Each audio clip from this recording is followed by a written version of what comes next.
जय हिंद दोस्तों, आज की इस वीडियो में आपको बताएंगे परिवहन के बारे में।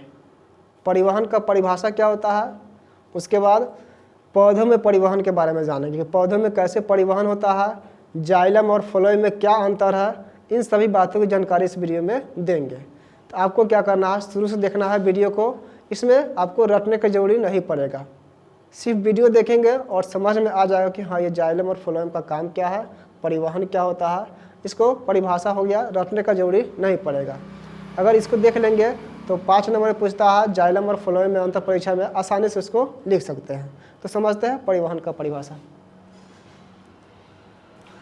देखो परिवहन क्या होता है। परिवहन को समझने से पहले आपको जानना होगा कि उपयोगी पदार्थ क्या होता है और अनुपयोगी पदार्थ क्या होता है। उपयोगी पदार्थ वह होता है जो हमारे शरीर के लिए क्या है, फायदेमंद है, लाभदायक है, वो क्या है, उपयोगी पदार्थ हो गया। जैसे देख लो ऑक्सीजन जो सांस के द्वारा हम ग्रहण कर रहे हैं, तो क्या है, ये हमारे शरीर के लिए आवश्यक है, जरूरी है। प्रोटीन, वसा, कार्बोहाइड्रेट, ये सब क्या है, भोजन में मौजूद रहते हैं। तो ये सभी क्या है, हमारे शरीर के लिए आवश्यक है, लाभदायक है, इसलिए क्या सब क्या कहलाएगा, उपयोगी पदार्थ। अनुपयोगी पदार्थ क्या होगा, जो हमारे शरीर के लिए क्या है, हानिकारक है। अगर वह हमारे शरीर के अंदर रहेगा तो वह हमारे शरीर को नष्ट कर सकता है। जैसे देख लो CO2, ये कार्बन डाइऑक्साइड जो हम सांस के द्वारा छोड़ रहे हैं, वो CO2 है या क्या है, हमारे शरीर के लिए हानिकारक है, तो इसको बाहर निकालना ज़रूरी है। पसीना हो गया, पसीना भी क्या है, हानिकारक पदार्थ है। मल हो गया, मूत्र हो गया, ये सब क्या है, हमारे शरीर के लिए हानिकारक पदार्थ है, तो इसको शरीर से बाहर निकालना बहुत ज़रूरी है। अगर ऐसा नहीं होगा तो हमारा शरीर क्या हो सकता है, नष्ट हो सकता है। तो ये अनुपयोगी पदार्थ कहलाएंगे। अब समझना परिवहन का परिभाषा, आसानी से अब याद हो जाएगा परिवहन का परिभाषा। तो परिवहन का परिभाषा में क्या बोलेंगे, बाहरी वातावरण से उपयोगी पदार्थ, जो उपयोगी पदार्थ है क्या है, बाहरी वातावरण में पाया जाता है। बाहरी वातावरण से उपयोगी पदार्थ को ग्रहण करके शरीर की प्रत्येक कोशिकाओं तक पहुंचाना, जहां इसका उपयोग ग्लूकोज के ऑक्सीकरण में होता है, और वहां उस समय क्या होता है, ऊर्जा का निर्माण होगा और प्लस में हानिकारक पदार्थ भी बनेगा। क्या बनेगा, CO2 बनेगा। जैसे हम ऑक्सीजन ग्रहण किए, ऑक्सीजन जाएगा फेफड़ा के माध्यम से शरीर की प्रत्येक कोशिकाओं तक जाएगा और वहाँ पे क्या कर लेगा, ये ऊर्जा का निर्माण कर देगा, ऊर्जा बनाएगा, उसके प्लस में क्या बनाएगा, CO2 बनाएगा। तो ये हानिकारक पदार्थ बना दिया। अब इस हानिकारक पदार्थ को फिर शरीर से बाहर निकालना जरूरी है। इसको बाहर निकाल कर बाहरी वातावरण तक पहुँचाना ही क्या कहलाएगा, परिवहन कहलाएगा।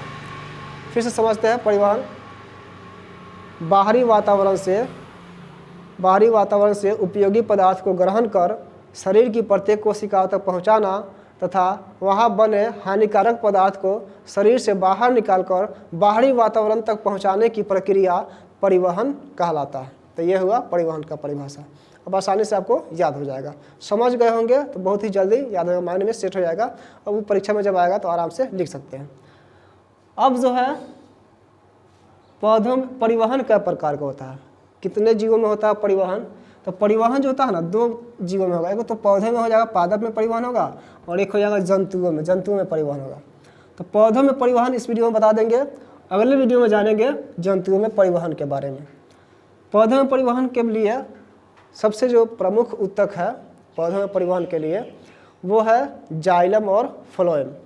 ये 2 ऊतक ऐसे हैं जो क्या करता है, परिवहन में मदद करता है। पौधा में जो परिवहन होता है, एक पदार्थ को दूसरे स्थान तक पहुंचाना, ये परिवहन कहलाता है। तो परिवहन में मदद करता है जाइलम और फ्लोएम पौधों में। अब इसका काम समझ लेंगे कि क्या काम है इसका। फ्लोएम का काम समझ लेंगे तो इसमें अंतर भी आराम से समझ में आ जाएगा, आसानी से समझ में आ जाएगा कि जाइलम और फ्लोएम में अंतर क्या होता है। देखो जाइलम और फ्लोएम को एक साथ क्या बोलेंगे, संवहन बंडल के नाम से भी जाना जाता है, इसको संवहन बंडल के नाम से। अब समझना जाइलम का सबसे पहला काम क्या है, यह जल खनिज लवण का परिवहन करता है। जल खनिज लवण कहाँ होता है, तो पेड़ पौधे के जड़ में, मिट्टी में घुली रहती है ये सब जल और खनिज लवण। तो घुलित खनिज लवण और जल का क्या करता है, परिवहन करता है। ये जाइलम क्या करेगा, इस जल और खनिज को लेगा जड़ के माध्यम से और कहाँ ले जाकर छोड़ देगा, पत्तियों तक ले जाएगा। तो जल और खनिज लवण का परिवहन करने में जाइलम होता है, ये पत्तियों तक ले जाकर छोड़ देगा।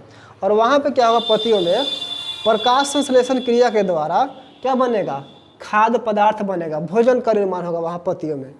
पत्ती में जो खाना बनता है, ठीक है, तो उसको बोलते हैं खाद्य पदार्थ। तो ये खाद्य पदार्थ का परिवहन कौन कर देता है? फ्लोएम। अब जो खाना बन रहा है तो ये खाना को पौधे के प्रत्येक भाग तक पहुंचाना क्या है? जरूरी है। तो ये पहुंचाने के लिए कौन होता है? फ्लोएम उत्तक होता है। तो ये खाद्य पदार्थ को क्या करेगा? परिवहन करता है। तो ये जल खनिज लवण का परिवहन करता है और ये क्या करता है? खाद्य पदार्थों का परिवहन करता है। अब जो दूसरा इसका अगर अंतर पूछे तो क्या होगा? दूसरा अंतर क्या होगा इसमें?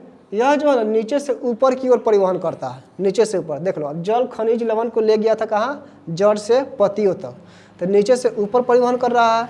अच्छा, ये जो है जो खाना बन रहा था पत्तियों में, उसको ऊपर और नीचे यानी प्रत्येक जो पौधा है उसके प्रत्येक भाग तक पहुँचाना है इसको। तो ऊपर और नीचे दोनों ओर इसको परिवहन होता है, ऊपर और नीचे दोनों ओर इसका परिवहन होता है। तो फ्लोएम जाइलम क्या करेगा? नीचे से ऊपर की ओर परिवहन करता है और फ्लोएम क्या करता है? ऊपर और नीचे दोनों ओर परिवहन करता है। अब जाइलम जो होता है यह एक दिशीय परिवहन करता है। जैसे देख लो, नीचे से ऊपर की ओर ले जा रहा है तो एक दिशा की ओर ले जा रहा है, और फ्लोएम क्या है? तो ऊपर और नीचे दोनों ओर ले जा रहा है तो क्या हो जाएगा? द्विदिशीय परिवहन करता है। तो इसमें एक दिशीय परिवहन होगा, इसमें क्या होगा? द्विदिशीय परिवहन होता है। लास्ट अंतर है इसमें, इसकी कोशिकाएं क्या होती है? मृत होती है। आसानी से याद, इसकी कोशिका क्या होगी?